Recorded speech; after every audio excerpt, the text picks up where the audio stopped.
Greetings Aries, and welcome to your April reading with me. Hey guys, we are going to use 4 cards from this particular deck and then another 4 from 2 other decks. So it is a nice comprehensive reading for April.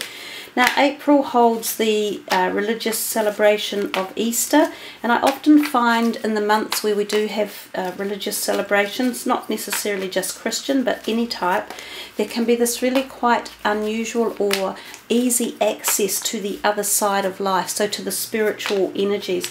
Often we'll find lots of angelic evidence around the planet and activation and energy, celestial helpers, connection to past over loved ones as well. So with all that in mind, before I started your reading I did some intuitive work for you, and Aries, you came up with the number 16, which breaks down to 7, and the yellow, the word dreams and the crown chakra energy. Also messages, signs and symbols, guidance, moon cycles, hormones, and really strange, this one, UFOs and crop circles. So not sure how they all match together, but we shall soon see. Now it's funny, I knew that card was going to come out for you because I saw it in the deck just before I started shuffling. I noted it was reversed and I thought, wow, at least it doesn't have quite the same connotations being reversed in my mind. So the 7 of Swords to start off with, the Queen of Swords, the 10 of Wands and the 2 of Cups reversed. So a couple of reversals in there for you Aries. So perhaps, and of course for a lot of you it's happy birthday energy time as well. I know there are a lot of Arians that have their birthday in March, so as well as April. So happy birthday to Aries, and we'll see what this reading is going to detail for you and bring out message wise. The third eye chakra, the throat chakra, love begins and moving on. And then the final cards, which are the Keepers of Light. These are really good for this particular reading. They are often Ascended Masters and Celestial Energies, the messages that come in. So this is for Aries.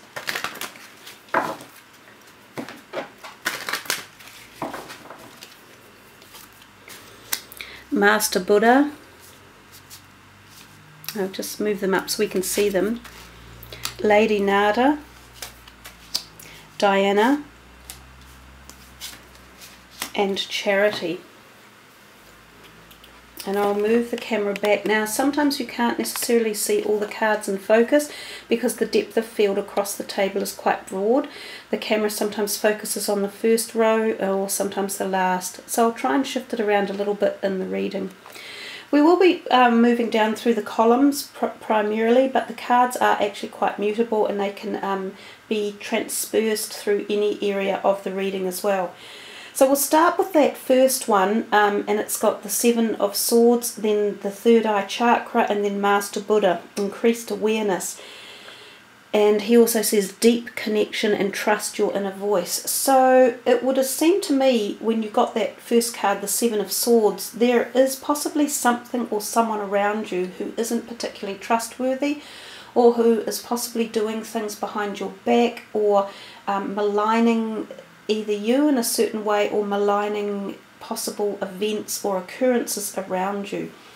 So with the fact that you got the third eye directly under it, which is where we pick up our clairvoyant messages from, and I'd already given you previously through the intuitive words and messages, I'd given you the words dreams, messages, signs, symbols, guidance, cycles, moon cycles and hormones.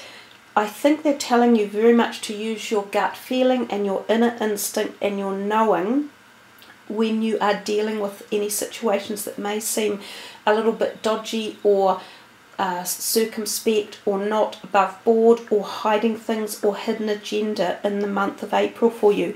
And also Master Buddha is saying the same thing. So apply some real inner guidance energy to any decisions you are making, and this could be around signing of documents, because often the sword cards relate to that. So it could be some of you might be thinking of purchasing something new, such as a house, or you might be signing up an alliance with someone, forming some sort of strategy or team or business, and they might be suggesting that you sign documentation. I think it's very important to really, do you feel right about it? Does it feel as though everything is being equally or fairly weighted or balanced? Does it feel as though the person is being open and honest? So all of these things are going to come into play, and when you go within, you often find the true answer. So connecting with your psychic abilities and your inner awareness, as well as all of these wonderful celestial helpers who are down here. For some of you, it could even be relationship stuff that is boiling to the surface with this column down the left.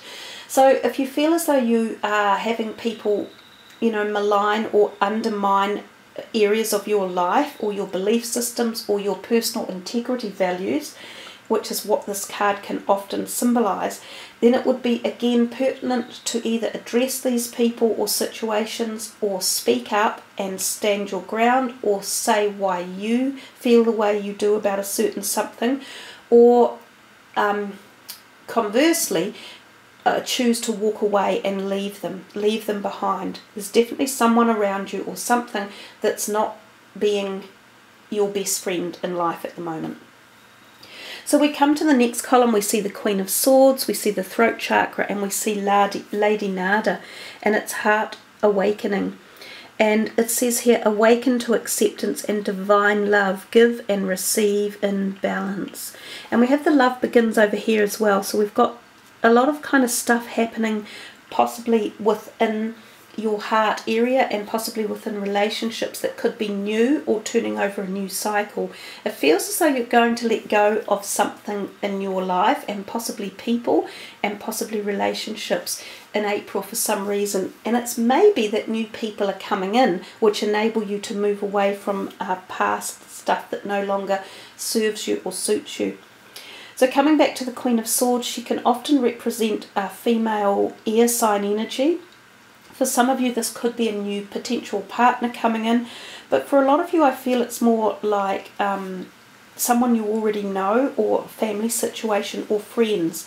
Now, she can represent communication with this person, and it can be written, so you might get an unexpected email or letter turn up that you haven't had communication with this person for quite a while, or there could be some documentation coming as well. She could even represent, for some of you, a figure like a lawyer or an accountant. So perhaps some of you are meeting with your legal representatives and you're having to go over some documentation, and you're thinking, blimey, things need signing, pages need reading, and bits and pieces.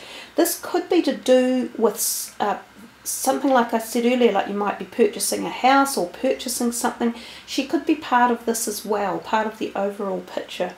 The throat chakra, so just below the third eye chakra, that is all about communication in particular, and it feels as though there could be some form of communication opening between perhaps these type of energies, which is the air sign energy, could be female or male, and yourselves. So it's also about heart awakening, so it's about acceptance and divine love and giving and receiving.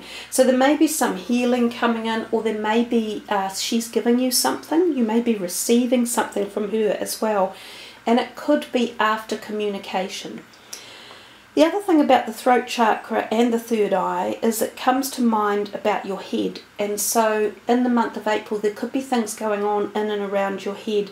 So some of you might receive extra clairvoyant messages or symbols or signs. Some of you might want to talk about it. Some of you might be doing speeches or public speaking, or some sort of enablement around, who knows, maybe the crop circles in the UFO type area. Some of you need to have your throat looked at as well, and this could be teeth or throat issues like a flu or a cold or a virus. Some of you it's thyroid. For sometimes it's in the back of the neck, needing to relieve tension that could cause headaches. So that could be blockages in your neck area of your spine, and you could have massages and go for like osteopath, where they crack your neck. Some of you might be needing to do that as well. So those are the things that come up in my mind's eye about your head. It's definitely about paying attention, receiving awareness, having activation, and being opened for a lot of you as well. Yeah, okay, so we'll move on to this one, the 10 of Swords. So we go from 10 to 1, which is the complete cycle in the numerology, if you like, of the tarot deck. And this would be like the Ace of Cups. So it's actually, traditionally, when you look at it, it's a very beautiful card to receive in a reading. It has the picture of a cup, a beautiful chalice, with a dove above it, putting in like a golden glowing or silver glowing orb, and then beneath it is this beautiful lotus flower that's often blooming. It is a beautiful card, and it often means that, or symbolizes, energy and love and protection from above, from celestial realms, from the creator, from source point. And it is about love and harmony and new beginnings, sometimes conception and fertility. So this card obviously means all of the same of those things as well. And we see the harvest, or the crescent moon, sorry, on Diana's head. So this could reference the moon cycles in the month. And I did talk about the moon cycles for you guys. So there could be something in April around that full moon period, which is generally where Easter falls, where you find this beautiful love kind of zone happening. It could be very cathartic, and it could be very spiritual, and it could even be religiously related. You might just find this wonderful presence of warm, enveloping love coming into your life. And it could be about a new cycle you're going through, or a new cycle you are about to begin. For some of you, this could be conception of a pregnancy. It could be conception of a brand new love. And this is a very deep spiritual love here. This is a love of soulmates. And it can be for business, or for romance, or even just great friendships that evolve. So down here she says, focused intention. Think about what you desire, set your sights high, and expect the best possible outcome. So Diana is a very strong energy. She's very forceful, a little bit like the Aries energy. She's almost symbolizes that kind of fire sign female energy, you know, just like, I'm not giving in, I won't give up, I have this strength, I will get through. And this is also what the 10 of Wands up here represents as well. It represents a long journey of passion and knowledge and learning, and feeling as though you might have taken on more than you could cope, but gathering together all of your portions of your life, like all of the things I've just mentioned, harnessing them together and crossing some sort of finishing line. So it's as if some cycle you've been on, and creative and passionate, could be about your career as well, that you've been heartfelt with, has come to a completion, and you've learned a lot, and you're turning into this new evolution of whatever it is that particularly is in your mind or zone for now. Now remember, these are general readings, so for every one of you this will be a different thing that we're referring to. But there is great strength, because this is the card of strength and of finality and of finishing it and of achieving it. And she also has great strength, and she will not back down, and she will not bend. And she's saying remain strong and firm and focused, because you're getting what you want. And somehow this wonderful spiritual accolade of love and giving and openness and newness is coming in to balance out this cycle of finishing. So it's a lovely column, you know, that we can sort of focus on, if you like, for the reading, because I think it's very deep, and I think it could mean a lot to a lot of you. But if we come over here and we see the 2 of Cups reversed, and then we see the 6 of Swords moving on, and we see Charity, and she is about prayer and contemplation. And she says, connect with heaven, ask and you shall receive. So there's a lot of reminding you you're not alone. There's a lot of reminding you about asking for support and help, and understanding that cycles come to an end, and we all have periods of moving on, because that's what these two represent. So the 2 of Cups reverse can often talk to us about the need for listening. Again, listening to like messages, your inner messages, signs and symbols, and guidance, the word guidance coming in. This often means that you need to seek guidance from others. And it can refer to saying, if you have platonic friendships and relationships, to be careful that you're not you know, perhaps fueling energy the wrong way, or saying or doing things incorrectly.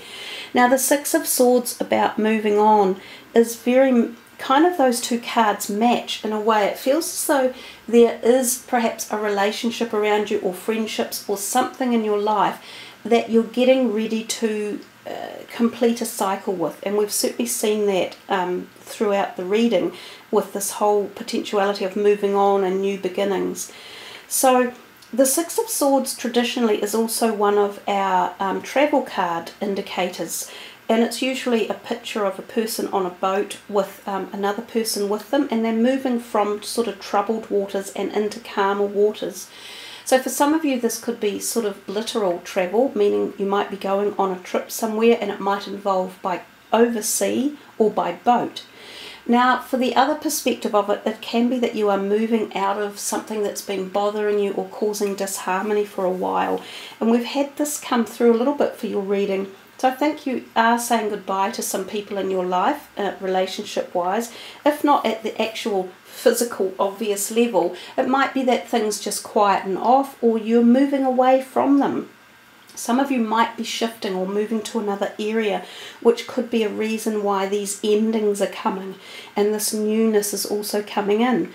So with these two here, it does very succinctly tie in as if it's just time that perhaps the both of you agree there's a relationship that doesn't really give much support or service anymore, or you've grown apart and you've both agreed that you'll head in different directions.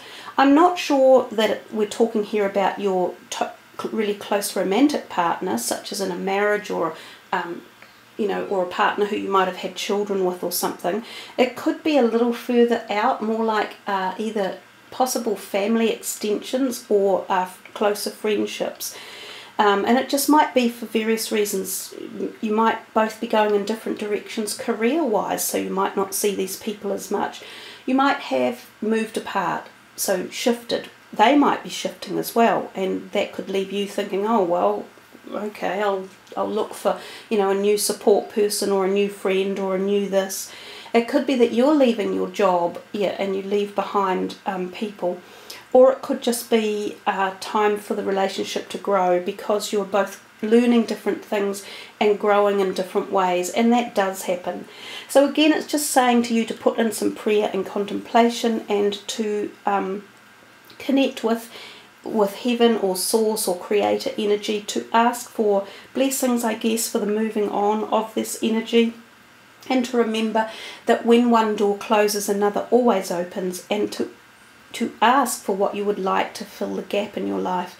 So ask if you wish for new friendships or partners or whatever else, and you know, put in what it is you desire in life, so that you say things like, I would love to have support and closeness and connection and enjoyment and happiness and love and laughter. And when you focus on the positives in life, that's what the universe will tend to send your way. So remember too, these things don't happen immediately. They can take quite some time for changeovers to take place, and they also take a degree of effort from our end to put in the requests, and also to show our gratitude for receiving them, even though we're waiting to receive them in the future. Because with every request we make, we must also offer gratitude and thanks. So there we are, Aries. Quite a insightful reading. I think they're giving you some fairly pointed messages about certain attitudes or things that could be happening in the month of April, and just to keep your eyes open and watch people around you and how they all behave, and also a little bit of your own behaviour as well. Make sure you treat everyone around you with due respect, and how you would like to be treated too.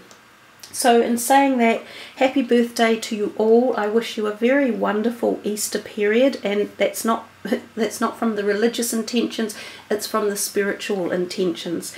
So have a wonderful April. Thanks for tuning in and subbing the channel and leaving your comments. I love to read them all. Much love everyone. Namaste.